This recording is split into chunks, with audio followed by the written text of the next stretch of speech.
What's up guys, this is Lesky. This build that I'm going to be showing you guys today is in my opinion the best build in all of FIFA 23 Pro Clubs. It can play multiple attacking positions, and then the sheer size of the build allows you to dominate any defenses that come up against you. But before we dive into this build, take a look at some of the crazy clips that I got with it. Let's go. I'm running. I'm just out of stamina. One time the through ball perk, been broken. Oh, you're nothing but green. I was on that teammate. He didn't know what to do. Woo. Oh! Oh!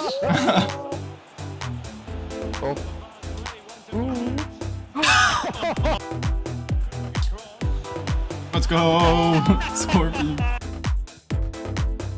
Nice. Gear Oh one. my, this step over is the fastest thing I've seen. Ooh. Oh my. Oh yeah. Yes.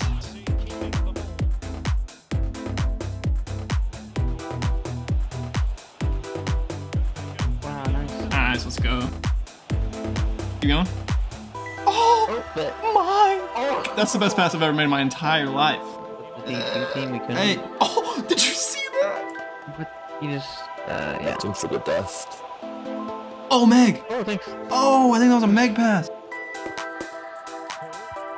And yes, right here. Knock it in. Bang. Let's go. The content creator plays with either like regular folks or like people. Oh my gosh.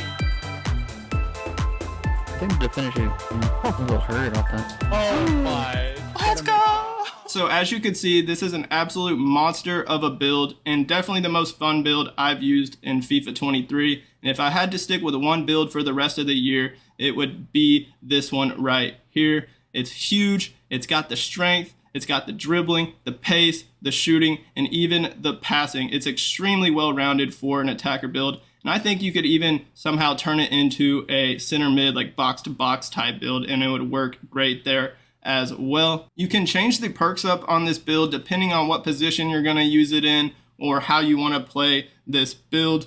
And one thing I do want to stress about this build is that it's going to be a lot more dominant if you're on the new gen version of the game. And that solely just comes down to the new accelerate run styles that came out with this year, the controlled, lengthy, and explosive. This build is lengthy, and that's one of the huge bonuses of why this build is an absolute monster. So you could make it work still on the old gen version of the game for all y'all still playing on old gen, but it just won't be as dominant compared to new gen. So keep that in mind. So let's get started by taking a look at the position, height, and weight, and I named it GOAT because I just think it's that good of a build. The position you're going to be is either left mid or right mid. Doesn't matter which one, the stats will be the same. Just make sure you're not listed as like a left wing or right wing.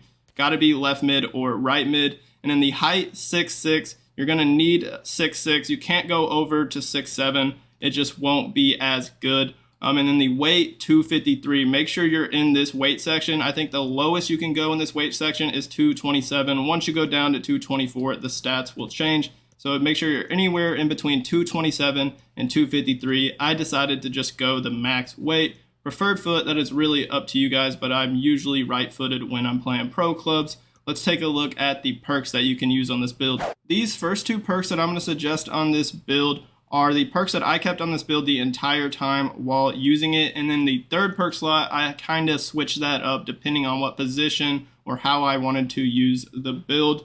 So the first one is active first touch, and this is a great perk for attacker positions, especially because of the boost in acceleration and sprint speed it gives you when you receive the ball or when you're running onto a through ball and behind. It is very nice, and this build is already extremely pacey. It has like 88 pace, and it is lengthy, so active first touch will actually increase the pace even more in certain situations, and then it will also give you the flare trait on like your first touch, so you can do like fancy one-time passes and maybe even shots also, and then do like fancy flare touches because of the flare trait. And then it'll also increase your ball control, which is very nice.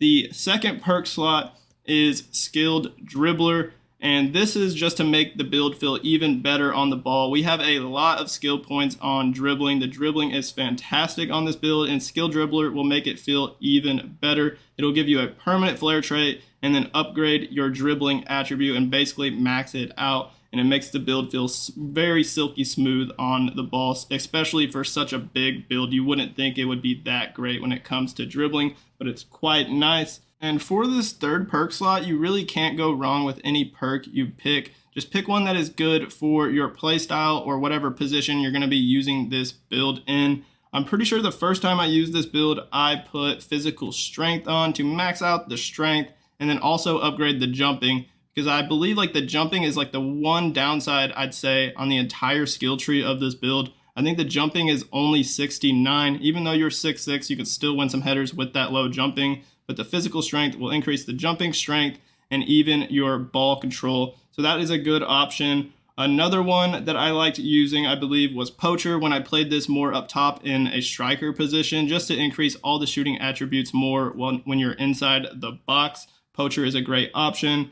First time shot you could go with as well if you want to get that power header trait and then increase your finishing and heading ability during first time shots or headers. That could be a good option. Tireless runner if you like that perk. The stamina is not like crazy high on this build. We don't have max stamina, but it's not bad at all. So you don't necessarily need it, but you could go with that. Or if you want to use this build more as like a cam playmaker type role, like on the wing possibly. If you're using it on the wing, you could go pinpoint cross to increase the crossing. As a cam, you could go light passes, precision pass, threaded pass, distance shooter for those of y'all that like hitting bangers from outside the box. Even though I did score a lot of outside the box goals without the distance shooter perk, so that's not really necessary. Like I said, you really can't go wrong with any of these perks. Assist streak, chase down could be nice if you want to try and get some steals playing up top and chasing people down. This build is pretty good on defense, even though the defensive stats aren't that great. So it's really up to you guys with that third perk slot, but I would suggest keeping on at least active first touch on this build. I really like skill dribbler. So if I would suggest like switching 2 out of these 3 perks, I would switch out skill dribbler and physical strength if you want to try something different. But active first touch is very, very important for this build in my opinion. Let's take a look at the skill tree now. This physical page is important for the success of this build. You need to go down to the bull archetype to max out the strength. That'll help you make this build lengthy if you're on the new gen version of the game. And then also just having the high strength in combination with the high balance that we have on the dribbling page that you're about to see. And then just the size of the build, 6'6", 253. You really don't get budged or shoved off the ball at all. You start bumping into people and it just seems like a glitch because of how crazy it is. You just run straight through them and your guy just doesn't move at all. It's very glitchy, some of the animations that you get with this build, which makes it a lot of fun to use. And just seeing people bounce off of you and fall to the ground is quite hilarious. For dribbling, I put a lot of skill points here. I went for the 5-star skills. If you don't want to use 5-star skills on this build, feel free to take it off. This one right here, you can just rock the 4-star skills, and then you can put these 5 skill points somewhere else, and it would probably have to go on either passing or shooting, unless you want to upgrade the jumping a bit more on the physical. You could do that, but I'm a huge fan of 5-star skills, and I feel like it just makes this build even more broken when you can learn some of the OP 5-star skill moves. So you're going to get pretty much everything on this page except for this attack positioning and dribbling and then this agility. And the reason you're not going to get this agility for the people that are on the new gen version of the game is because you need 14 more strength than agility. So we have 94 strength on this build and then we have 80 agility. So that's 14 exactly. So this build is exactly lengthy. For the people that are on the old gen version, say you want to take off the skill moves or that stamina on the physical page, you could upgrade the agility. It's not going to affect the build because they don't have the accelerate run styles on the old gen version. So feel free to do that if you want to upgrade the agility more. That might be your best option. And then the 92 balance is absolutely incredible. You wouldn't think you would be able to get 92 balance on a 6'6", 253-pound build, but you can. That's a very unique especially with our like max strength that we have. That's why this build is just an absolute tank, and you really just don't get moved or budged at all unless they just like slide you from behind. You're going to win every shoulder to shoulder battle with this build. Luckily, the outside mid positions have pretty good passing stats to start out, so I didn't need to upgrade the passing a whole lot. So on the left, I just went for this vision and crossing, +5 upgrades for 3 skill points, and then I just wanted to get the curve over 80. So I went for this 5 curve for 5 skill points to get it to 82. And that will also help for your shots, not just your passes. And then on the right, these are only 1 skill point each for +2 upgrades, +2 to short pass, and then +2 to long pass. So we'll have 85 vision, 87 crossing, 84 long pass, 80 short pass, and 82 curve. For this shooting page, I made sure to get the 5-star weak foot on this build so you don't have to worry about what foot you're going to be passing or shooting the ball with. So on the left, you're going to get some shot power upgrades, and we'll have 88 shot power on this build, and then you'll get this weak foot. And then on the right, I'm just going to clear everything off. You're going to get these first 3 heading accuracies, and then on the third one, you'll get the second part for 4 skill points, +4 heading, and +4 volleys. And then go down to the 5-star weak foot, get the finisher archetype, and then lastly, we're just going to get some more finishing upgrades. +3 for 3 skill points. We're going to skip this one, which costs 3 as well, but only gives you +2. There's no point of doing that when this one gives you +3 for the same amount of skill points.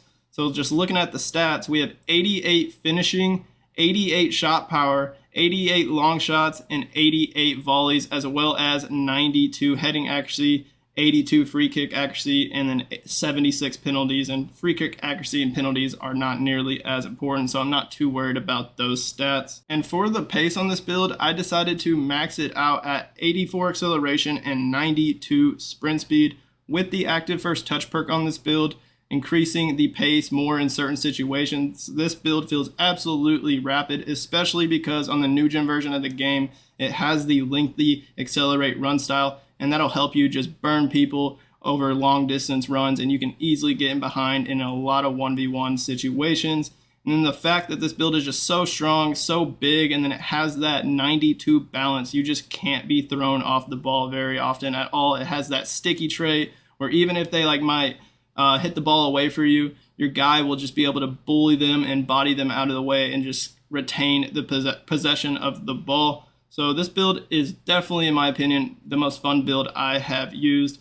Let me know if you give this build a try. Hit that like button on this video for me, and then hit that subscribe button on my channel if you haven't already. As always, y'all have a great rest of y'all's day, and peace out.